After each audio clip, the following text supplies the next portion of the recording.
Let's stay with politics now. We're going to Pule Letshwiti, who'll speak to us about political parties who have committed to ensuring free and fair elections by signing the IEC's Code of Conduct. They also need to campaign responsibly. Pule Letshwiti-Jones is joining us now from that event that happened earlier on in Johannesburg.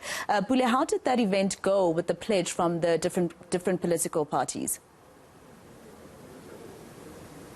Well, good afternoon, Masiko. And a pledge, of course, has been, accepted by the political parties. But what we also witnessed was that the EFF was not here today.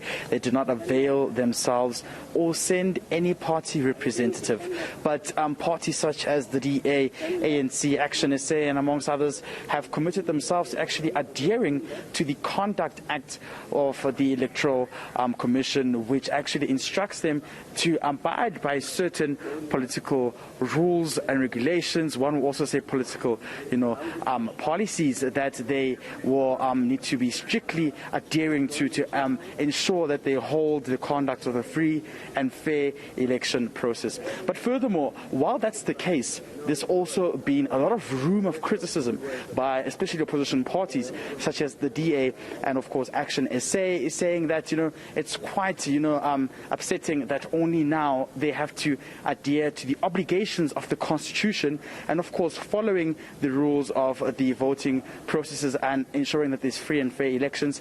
But they're also saying the IEC itself has misrepresented some of their rules, especially particularly looking at how the IEC had that line of candidate registrations opening. And we do know that the DA was one of the parties that actually took the IEC to court. On Action SA side, they were complaining just about a day ago that some of their candidates were not registered, but later the IEC rectified that mistake and they've dubbed that as sabotage, I tell you, Masiko. But what's most importantly, the DA has said that there's quite a lot that has to be done by the IEC, citing problems such as the EFF not being transparent when having to adhere to the Political Funding Act and disclosing who are some of the donors. We spoke to DA leader John STEENHUISEN earlier on, and this is what he had to say about that matter.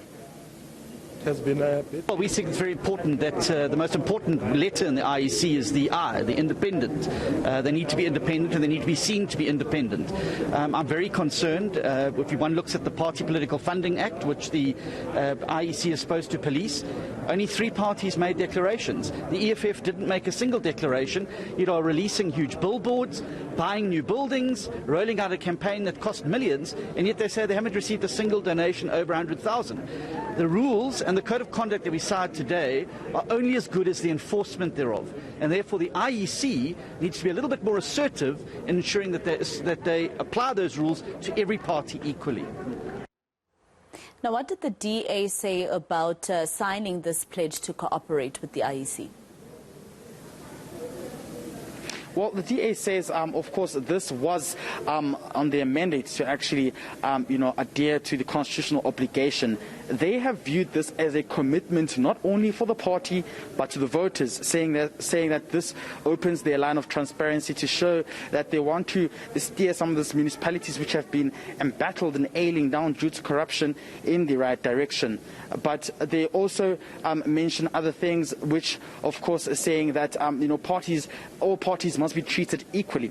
But the ANC, which has also been facing a lot of challenges just before they reach the local government elections, one of them being their financial woes, says that they are looking at rectifying some of these problems. The party has been preaching, political morality, saying that it's looking at, abiding by the integrity and policies of the party, especially with its new renewal process, which it says it's embarking on, which they've been preaching for years. But this time around, Paul MASHATILE, the Treasurer General, is saying that they're doing all they can to ensure that they fix this financial issue, particularly looking at some of their staffers not having been paid. This is also something the head of elections of the organization, Fikile Mbalula, was saying that they were looking into before making public pronouncements that their budgets of campaigning wouldn't supersede above 50 million.